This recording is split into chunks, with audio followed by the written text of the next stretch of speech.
How's my hair look? Is it okay? Awesome. Very good? Yeah. Not as majestic as you. No, even better. One day, man. One day.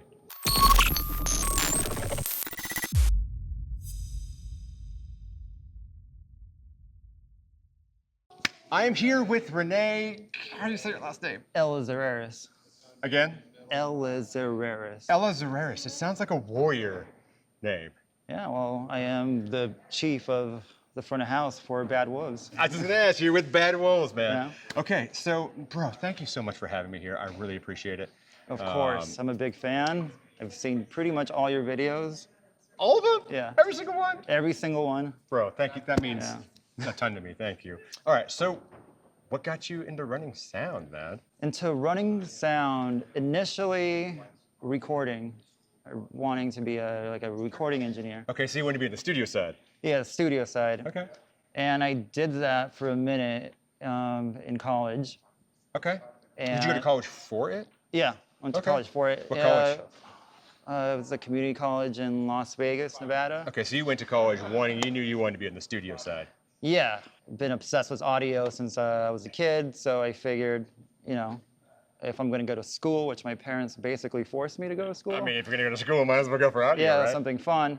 Was there a moment like you knew beforehand that you wanted to go audio? Was it just kind of like a whim, like, I want to do audio?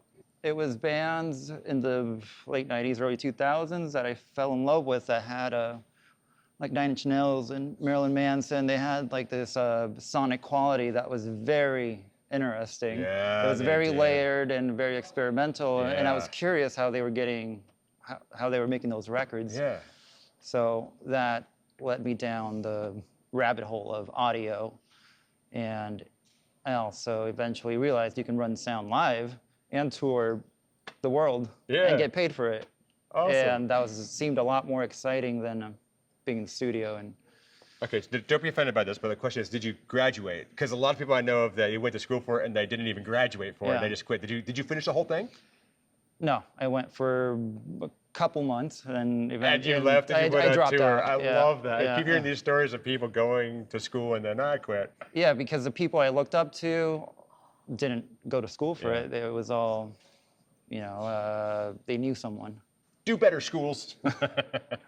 Which isn't a bad thing. Some people take the path of going to Full Sail or other Yeah. amazing schools, Absolutely. but I just took a different route. Okay. So you quit touring. Did you quit, or not touring, I'm sorry.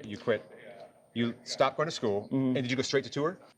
No, when I quit school, I was heavy into addiction, Okay. and that completely, ruined my life. I forgot about my passion, audio, and it just took a back seat for a good decade. Yeah.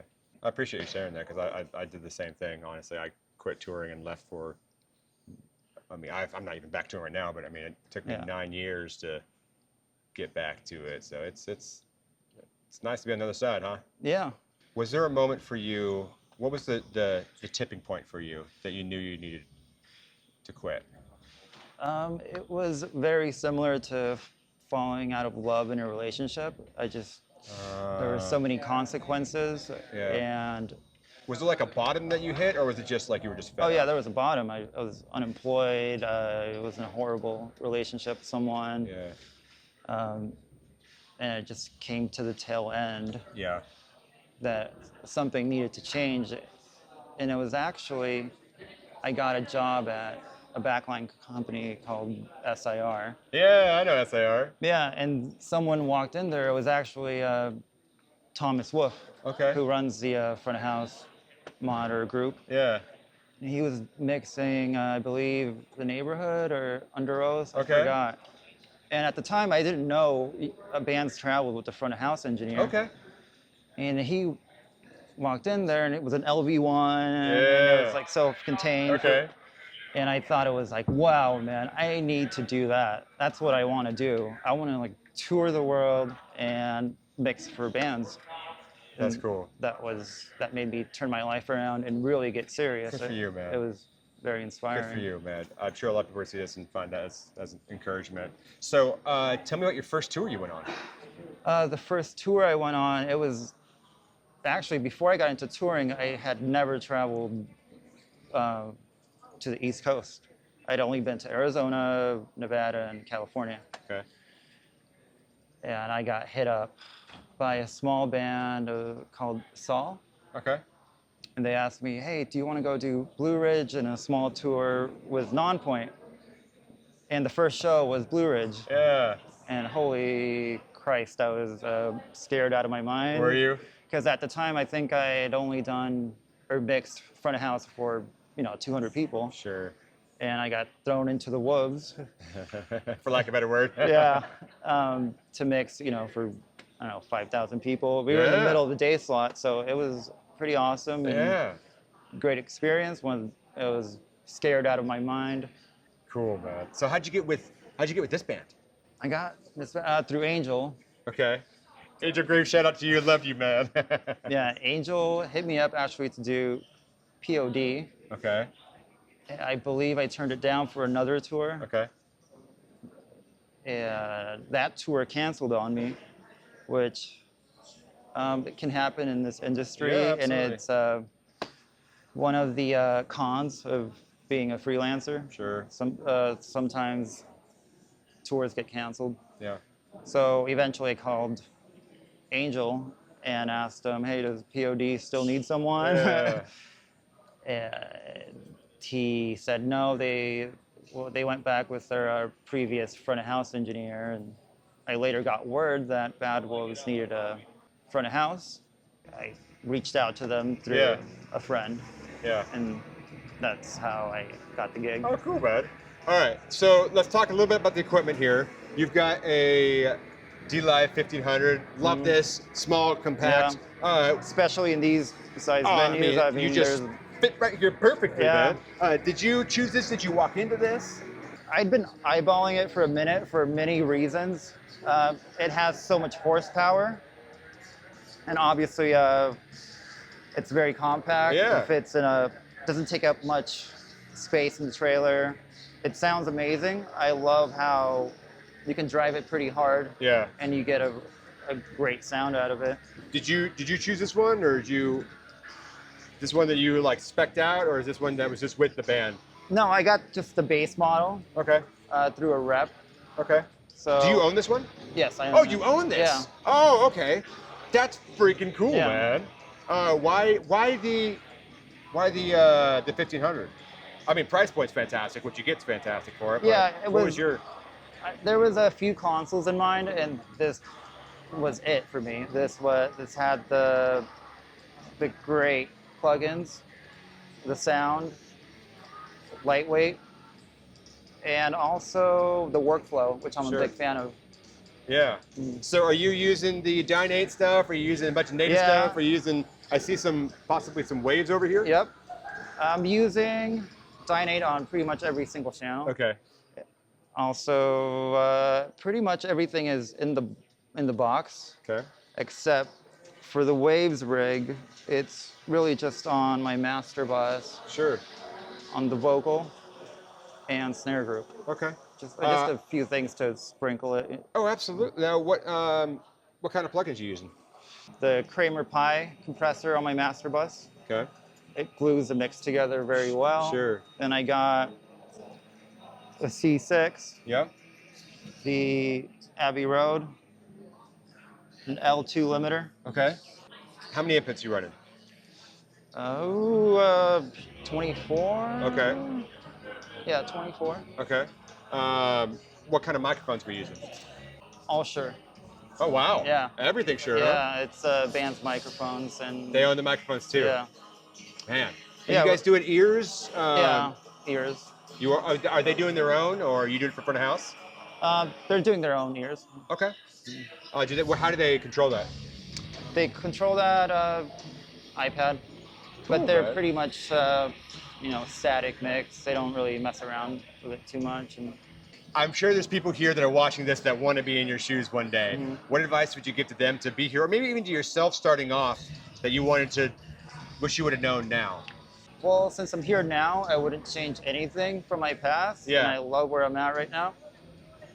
I'd honestly take every audio gig you can find. That's smart. Even working at a bar, running sound for for just 5 people. Start there, because you can really actually, fuck up, and it's not that big of a deal. Yeah. Can I cuss? Yeah. Production companies are awesome. I've actually done a few tours with production companies, and that was a great experience. Well, cool, man. So tell me about your sound check, your tuning process. Do you have an SE that does it? Do you do it all yourself? For this club style tour, we're doing 2,000, 1,500 cap venues. Okay. I play the SC role, even though I'm by no means a system engineer yet. For this rig, I usually, I start off sending pink noise to my left and right to identify everything's routed correctly. I tune with pink noise a little bit, a track, virtual sound check. Yeah. And I'm 85% there. Okay. Was how the show is gonna go. What, do you do any songs? You say you do virtual sound check. Do you have any songs that you listen to? Yeah, it's Sledgehammer. Very original of me. No, that's great. Yeah. What is some of the best advice you've gotten from one of your mentors? The best advice, one of them, you know how I told you about the show I was gonna go do at Blue Ridge? It was my first time flying out of Vegas. Yeah. It was the engineer, one of my mentors. I called him up. It's like, hey, I got this gig. I'm gonna go to Blue Ridge and mix this band. What do I do? Like, can you help me out? And he told me, put the band on a VCA and the singer on a separate VCA. That way you can always hear the singer and turn the band down if you have to. That's smart. I like that. Yeah, and I still do that to this day. Yeah? Is there any other tips and any secret sauce you got going on? Any parallel compression stuff? Any ducking? Any? Yeah, this is Bad Wolves is a metal rock band, so the sound is very in your face. Sure. It's loud. It needs to be aggressive. Parallel compressing the drums, the vocal. I am side chaining the vocal to the guitars. That way, when the singer is singing, it ducks down the high mids. So you side chain the vocal into the guitars? To the guitar group, yeah. Interesting. Okay. So when he's singing, it ducks down the higher mids a little bit. And when he's not singing, it brings back the... Oh, that's cool. I want to talk about tour a little bit and life on the road. Specifically with COVID, I saw a lot of people who came off and had a hard time with it. And it's tough because we're all like family here, and you build those relationships with people that you're with all the time. And you may not, like Brian Hardswick talked to his, but you may not be with that person, but you see them and they're very familiar. How do you handle that and keep your sanity when you come off the road? That's actually probably the hardest part about touring. Even though I'm not on tour, it's called post-tour depression. Yeah. When you finish a tour, you build all these awesome relationships, become friends with everybody on the tour. Yeah. When you come home, it's really difficult because you go from mixing shows, it's fast-paced, it's adrenaline. Yeah. You come home and it's just everything stops, and you have so much time on your day, and definitely takes a toll. Yeah. How do you handle that? How do I handle that? Yeah. I usually just go out for drives, go out to eat. Are you foodie too? Yeah. I try to keep the adrenaline going, or maybe decompressing it a bit. Cool, man. Yeah. If people want to follow you and follow your career, where can they follow you? I'm on Instagram, Rene Supersonic. Okay. No Facebook, no. Yeah, Facebook. Twitter, no. TikTok. You on the TikTok? No. Or you can come to a Bad Wolves show near you, dude. Thank you so much for having me here. Of course. I really appreciate that. It means a lot to me. Thank you for watching my videos. Anything last things you want to say to them? Catch me on tour. Come say hi. Don't be afraid. Thank you. Awesome.